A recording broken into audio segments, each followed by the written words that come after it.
First of all, I'm humbled to be here. Everybody else on this panel all throughout the day is my hero. To be between Phyllis Chesler and Caroline Glick is like a power surge.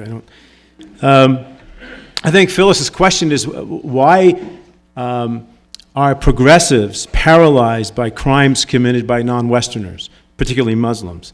And why have progressives abandoned the universal standard of human rights, one standard for all? And I think that's the background of my talk. Alan mentioned that before I started Americans for Peace and Tolerance, I was working on freeing slaves in Africa, and I just wanted to touch upon that because it's analogous to what Phyllis is doing. I mean, here we are, we have a situation where progressives, American human rights people would think that who are the people most in need of our services? It's people right now in the Muslim world, women, gays who are slaughtered, apostates who are murdered, slaves, etc. And there's a quiet, and there's a paralysis on the part of the good people on the left. And this is something that we just have to break through. Otherwise, we'll be abandoning those most in need. So this is a girl who is a slave girl in Mauritania. Her name might be Amina. She's a Muslim. She belongs to a caste called Haritines. She's owned by Arab Berbers in her country. They have been owned for over a millennium. When they were conquered by the storming of the jihadists from Saudi Arabia all throughout the top of Africa. Even though, according to Islamic law, Muslims are not to enslave other Muslims, just like in the West, religious doctrine is trumped by greed and racism. So she's a slave. In 1990, I learned that you could buy and sell women in North Africa for about $15. I did research, and this is Sudan.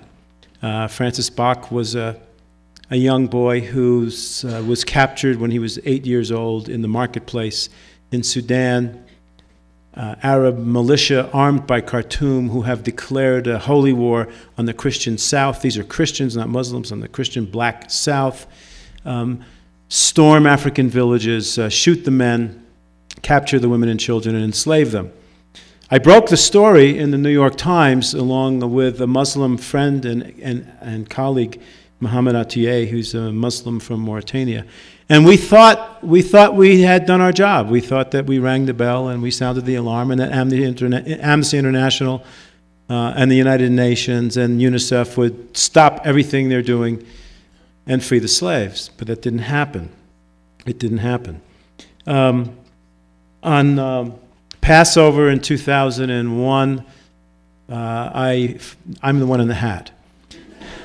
In Passover 2001, I flew to Sudan illegally and armed, guarded by the armed Black African resistance movement, which surreptitiously was partially armed by Israel. Nobody's supposed to know that. We helped a Christian group, Christian Solidarity International, free thousands of jihad slaves. But the human rights community didn't help us. UNICEF was even worse.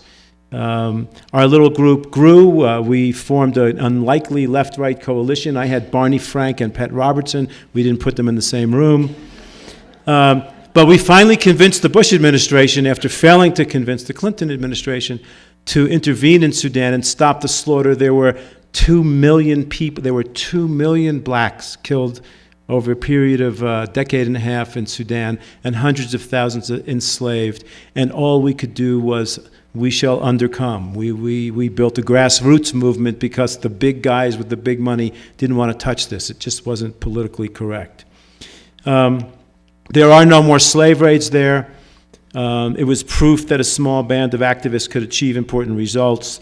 It's far from over. Sudan is about to have a plebiscite. Southern Sudan has won through battle the choice of whether to divide and separate. That's going to happen in a few months. Stay tuned. The Arab world won't let it happen. There will be another huge war in Sudan. I hope you're on our side. But for me, throughout all of this, was Phyllis's question. the failure of the leadership of the human rights groups. And this question guides everything I've done since then, and here's how I understand it. The human rights community is composed mostly of decent white people who, when they see crimes done, or when they think they see crimes done by people like themselves, are animated and motivated under the banner of "not in my name." When these same people see crimes done by others, they blush, are ashamed, and turn their head. Who are we, after all, as Phyllis said, who had slaves, who stole the land from the Indians, who were racists? Who are we to call out others for them? And so what we do is we abandon those people most in need. I'm tempted to call, if you can just go Google Amnesty International reports or go Google UNICEF and do, Israel, and you get 1 million reports, or America, you get 1 million reports. You get Sudan, you get this big. I'm tempted to call Amnesty International the Society for the Improvement of Western Conduct. I'm writing a book on that also, and if there happens to be a publisher in the audience, that would be helpful. The way that I see it, this conference is about the failure of American leadership, and I come to speak about that, although my topic is not the economic meltdown or the oil gushing in the Gulf or the immigration crisis. You already know about these things. They're treated abundantly in the press. I'm concerned with a problem that I think is much more serious than all of these and is at the same time taboo. Radical Islam has come to our shores and is growing by leaps and bounds in our midst across our country. You may have known and have heard something about the situation in Europe.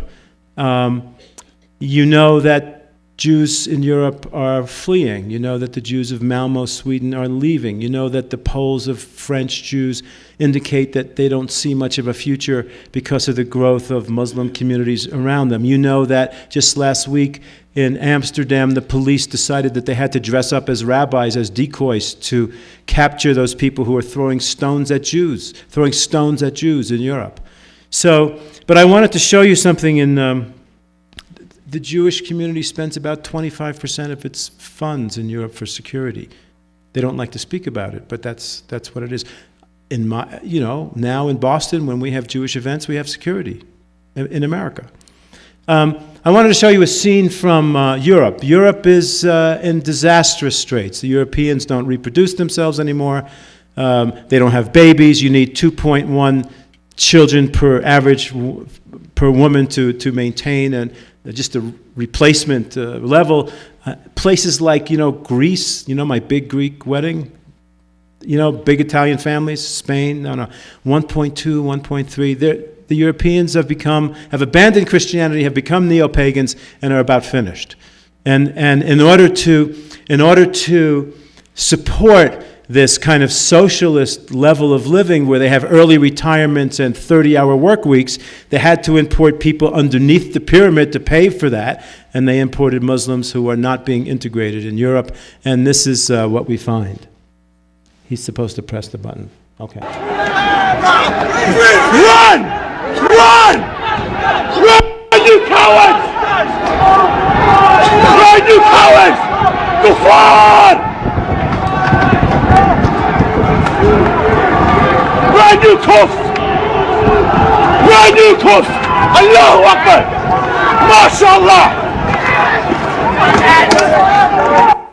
Okay, so those were English police helpless in front of... There are no-go zones in Europe, in certain Muslim neighborhoods. The police retreat. The good news, here's the good news, and if you want to think about what's going to happen in America, if we don't wake up to this, look to Europe. Just look to Europe. So the good news in America is that American Muslims are very, very different so far. The Pew results... Pew poll, which is a very serious operation, found that unlike in Europe, American Muslims are not economically a second-class people. In fact, they're doing just as well as we are. In fact, educationally, they're doing better, and they get more graduate degrees than we do. So this is a good sign. They're engineers, they're doctors, they're going to graduate school. Support for radicalism is much less in America than it is in other parts of the world. It's, do you support suicide bombing? Nigeria, 70%, France, 35%, America, 1/3 of that, is that the cup half full or empty? 13% is not good, but it's a whole lot better. So we have a chance in America. We have a chance in America. America is the only place in the world where there's a possibility for Islam to become to evolve into a modern faith, as Christianity and Judaism have. However, there are people in America, Muslim, Islamist agents, the Muslim Brotherhood in particular, which I'll talk about, whose job it is to radicalize the historically moderate Muslim population here, and they're after the youth. They're after the youth, and they're doing quite well, thank you. So unlike the normal immigration pattern, where the older generation wanted to kind of be like it was and keep its own ways in the past, and the younger ones wanted to jump into America and be more Americans, then here it's quite the opposite. Here the younger is worse. And this one is very problematic. More young people, Muslims in America, want to maintain a distinct, enclavish, unassimilated face. The problem in Boston, the center of radicalizing Muslims and Muslim youth, became clear to us in Boston, where there's a $16 million Saudi-funded mega mosque that is owned and controlled by people tied to the Muslim Brotherhood, in the cradle of liberty. And I can tell you, I've been traveling across the country, talking to Jewish groups about the mosques in their cities. I just came back from Nashville. This is not just in Boston. Okay? And the reason that you don't know about it is because of the same reason you don't know about honor killings, and the same reason you didn't know too much about the slaves. It's not politically correct. The newspapers don't talk about it because we don't want to be racists. We don't want to be Islamophobes. Here's an example of what I mean. This was at a demonstration outside their mosque, a peaceful demonstration that we led with signs that say, prayer yes, extremism no. And here's a young, very good-looking Muslim boy, and here's what he's been taught. Nope, back. Okay, you have to press that one. Can we get the sound on that? There he goes. Sahih Muslim. Assassinate the Prophet, okay? The Jews tried to assassinate the Prophet. The Jews assassinated the Prophet? They tried to. They did? Many times. Do you have the And they were kicked out of Medina for betraying the Prophet. So do you agree with the hadith then? I agree that to some extent that Jews should not be discriminated against. They should also not do stuff. What do you mean to some extent? How should they be discriminated against?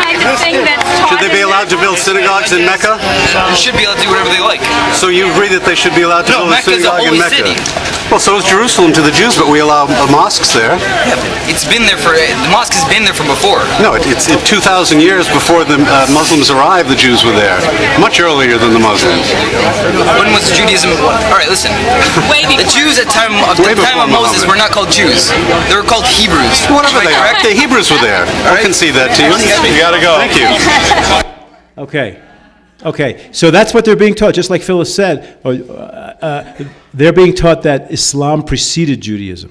Okay, that Moses was an Islamic prophet, that Jesus was an Islamic prophet. It's hard to understand how they could teach. That's what this boy thinks. Okay, I now need to walk you through, because you asked Phyllis, how do you do the research? How do you know? These are all secret things.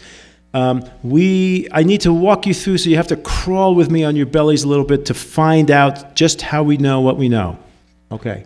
The Boston Herald, Boston's second paper after the Globe, found out that the people who were building this mosque were tied to radicalism. This man is incredible. He's a poster boy for how it works.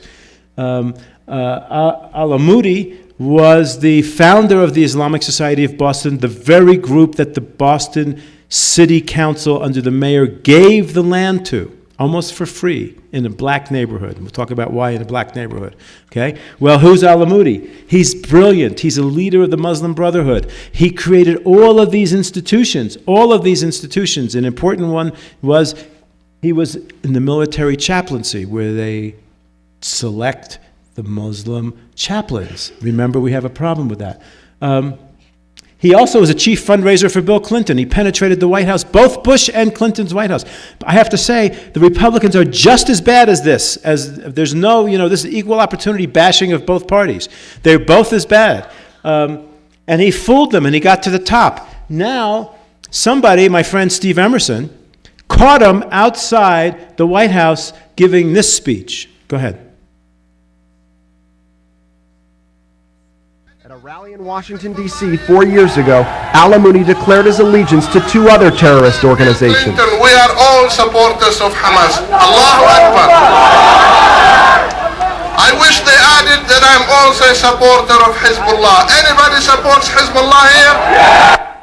So here's the man that founded the group that the mayor of my city, the Cradle of Liberty, gave the mosque to. Okay? Now, he happens to be serving 23 years in jail right now, Mr. Al-Amoudi, because they found out in Heathrow Airport, they caught him with a duffel bag of millions of dollars of cash. He was on his way to kill some Saudi prince, and he was a money runner for Al-Qaeda. Thank you. Next guy is Yusuf Qaradawi. Yusuf Qaradawi, according to the ADL, is a theologian of hatred. He is the spiritual leader of the Muslim Brotherhood. He was on this paper for 8 years in a row, on the board of trustees of the mosque that was going to be in the Cradle of Liberty 8 years in a row. I want you to see a little bit what he has to say. Could you press that? I'll read it to you because I don't think you can read it. Just Allah take your enemies, the Jews, the treacherous aggressors, this cunning, arrogant band of people. Well, he's got that right? Much spread of much tyranny and corruption on the land. Put a wrath upon them, lie in wait for them.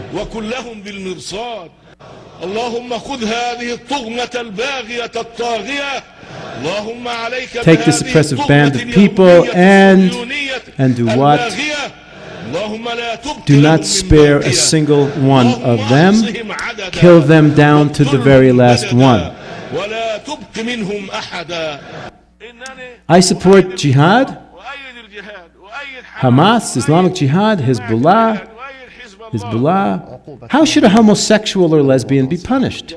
Well, some say they should be punished the same way. We should throw them from a high place, like God did with the people of Sodom. But others say we should burn them. There's a debate. The important thing is to treat this as a crime. Beating does not benefit every wife, but it's suitable for some. Okay? But it's suitable for some. So you have here, kill all the Jews. This is exterminationist. Kill all the Jews, beat your wives, and about homosexuals, there's kind of a Hillel Shammai debate. Should we throw them off the thing? Should we burn them? Should we Okay. That's the man that the mayor of Boston gave the land in Roxbury for a mosque. By the way, they had How to Beat Your Wife up on their website, the Islamic Society of Boston. How do you do it? You hang a whip on the wall so she can see it, so she'll know what might happen to her if she displeases you. They took that down, of course, when we talked about it. Osama Kandil, his job before this was to target Muslim youth across America, and he went across America with the Muslim American Youth Association, and they brought people like this. Bassam al-Amouche, a visiting Jordanian fundamentalist leader, made this speech in Chicago. Once in a mosque, a guy asked me, if I see a Jew on the street in Amman, should I kill him? I said, don't ask me. After you kill him, come and tell me. Why do you ask? What do you want? A fatwa? A good deed does not require one. So he's on the board, and of course he worked for a company that was targeted for, prosecuted, designated as an Al-Qaeda fund-running group as well. Our next friend, Walid Fatahi. Walid Fatahi is a fabulously wealthy Saudi whose family gave $2 or $3 million. By the way, we know this because we were sued, and as part of the suit, there was a discovery process. We have 40 boxes of their stuff. Checks, internal emails. They sit in an undisclosed, guarded place. We have all that stuff. So Fatahi is there, and his job was to come to Boston and schmooze with the rabbis and the pastors and make kumbaya, unicorn, rainbow talk. And he did. And he got the Rabbi Ron Friedman, who runs the largest institution, the largest building. It's Temple Israel. It's a reform shul, it's the biggest one in Boston.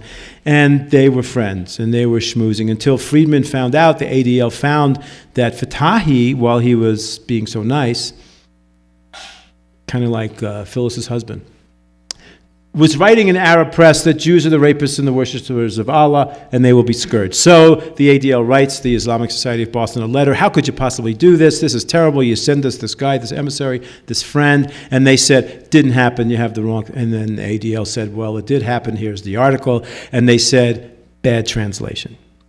So the ADL then sent it to Harvard, Yale, Princeton linguists, and they came back and they say, not a bad translation. And they finally said, the other side said, well, he didn't really mean all the Jews. I felt better anyway, I don't know. The deed for the mosque in Saudi Arabia was signed in Saudi Arabia. The deed was signed. Now, the mayor of Boston might have done a really interesting thing. He might have said, let's do real cultural diversity. We'll put a church in Saudi and you put a... No, didn't do that. But they signed it there, right in Saudi Arabia. And we captured the stuff, and the stuff is that it's a Saudi-funded mosque. Now, Saudis don't build Quaker meeting houses. Saudis don't build Unitarian. Saudis build Wahhabi. That's it. Nothing but Wahhabi mosque. Sharia law, wife beating, kill the infidels, kill the apostates. That's what we have, and that's what they build. They also, the Islamic Society of Boston, we found through their checks, got money from people who were really, really bad. They were really, really bad. There's one there, the wife of the, bin Sultan. She was controversial because she was caught in America sending a check to one of the 9/11 killers. And there's more. And on the other hand, the Islamic Society of Boston Mosque gave to people money. Okay? So we started, and I put together a Jew, a Christian, and a legitimately moderate Muslim, and we had a press conference, and we said this. You got it? Okay.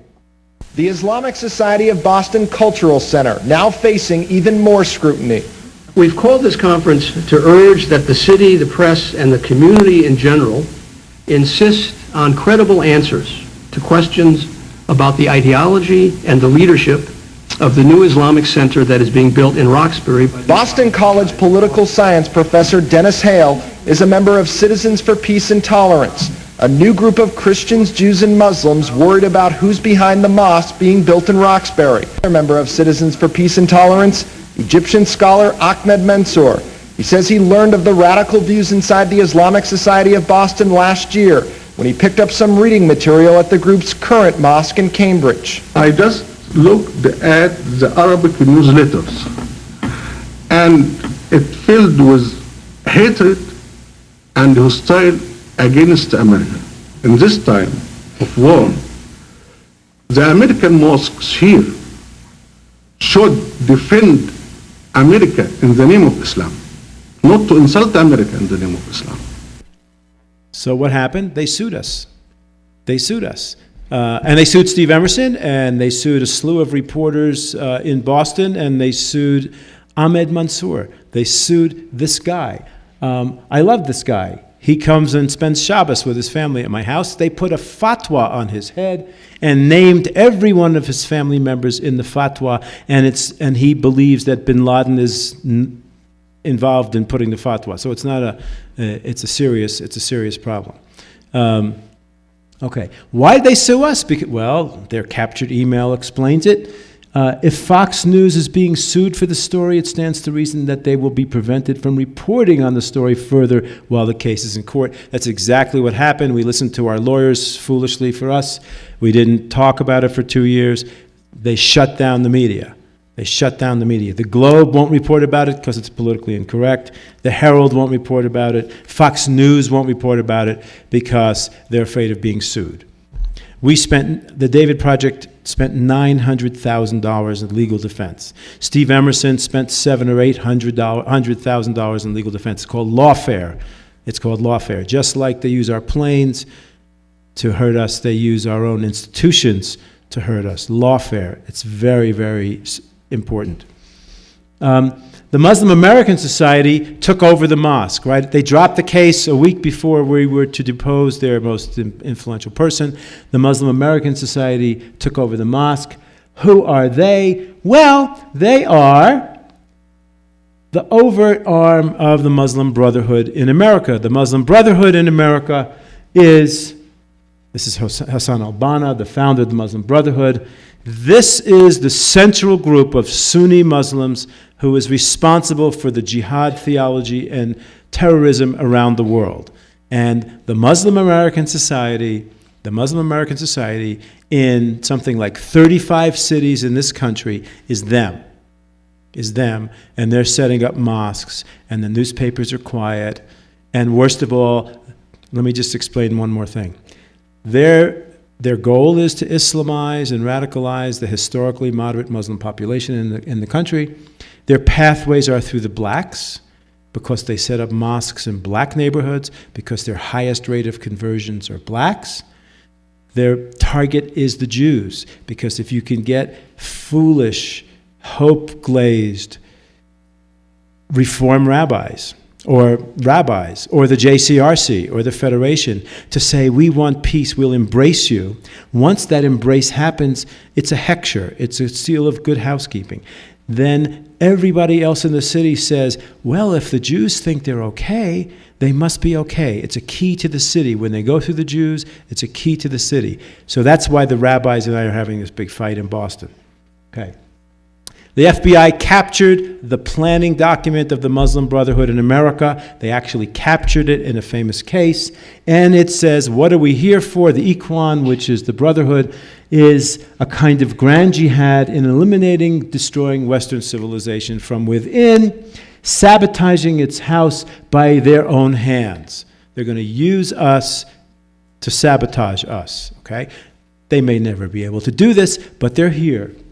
Their phone book, we can prove that the Muslim American Society is from the Muslim Brotherhood. That's the Muslim Brotherhood phone book, and these three guys from it form the Muslim American Society, and this one now runs the mosque. Okay, so the Muslim Brotherhood runs the biggest mosque on the eastern seaboard in America. Okay. Okay. And so they're here. And what are they teaching? What are the consequences of them being here? They have people who come and teach their youth and their Muslim groups. This is a group that comes and teaches. And what do they teach? They taught the Christmas Day bomber. So this group is in the news lately. And I just wanted to show you a little clip of what they're teaching. This is from their own clips. Go ahead. It is not my right to legislate or your right to legislate. No Supreme Court, no system of government, no democracy where they vote. Can you believe it? A group of people coming together and voting. And the majority vote will then be the law of the land. What gives you the right to prohibit something or allow something? Who gave you this right? Are you creators? Are you all knowledgeable? Do you understand the repercussions, the implications of the laws that you're going to pass? أَفَحُكْمَ الْجَاهِلِيَّةِ يَبْغُونَ. Do they wish to follow the laws of ignorance? Verily, Allah is our judge. He knows what's best for us. So we have to beware of following in this path of those people. And here's what he says about the Jews. Hitler never intended to mass destroy the Jews. There are a number of books out written by Christians on this. You should read them. The Hoax of the Holocaust. I advise you to read this book. You want to write this down. The Hoax of the Holocaust. A very good book. All of this is false propaganda. And I know it sounds so far-fetched in these theories, but read it. The evidences are very strong. And they're talking about newspaper articles, clippings, everything. And look up yourself what Hitler really wanted to. That's their subject. We're not defending Hitler, by the way, but what the Jews, the way that they portray him, also is not correct. You go to America, you find 95% of the Islamic studies professors are Jews. You know that? 95% of Islamic studies are Jews. And 0% of Judaic studies professors are Muslims. I'm not advising any Muslim to waste his time studying Judaism, but I'm saying, why are Jews studying Islam? There is a reason. Not that they want to help us, they want to destroy us. And they want to bring about shubuhat, they want to bring about doubts. Look at the doubts that are existent, look at the division, look at the discord, look at the disunity, look at all of these ideologies that are being spread. And know that Yahud and the Kuffar do like this type of thing. Look at the Ahl al-Bid'ah. So Yahud and the Yahud, that's the Jews, and the Kuffar, that's the infidels, want to destroy them. That's what they're teaching young American Muslims. And I can tell you, I don't have time to tell you now, I can tell you it's going on in many, many, many, many cities. Okay? This is what he says about Christians. This is important, because it's not just the Jews. So the Christians do commit shirk. They are kuffar and they are mushrikun. The mushrikun are najas, they are filthy. Najasa. They are filthy, a spiritual filthiness which can only be purified by the purity of Tawheed. Allah calls the mushrikun najas, which is a very evil thing. When Allah Himself says the mushrikun are najas, Allah is calling them najas. They are a najasa, a filthy, impure, dirty substance. The life and property of a mushrik holds no value in the state of jihad.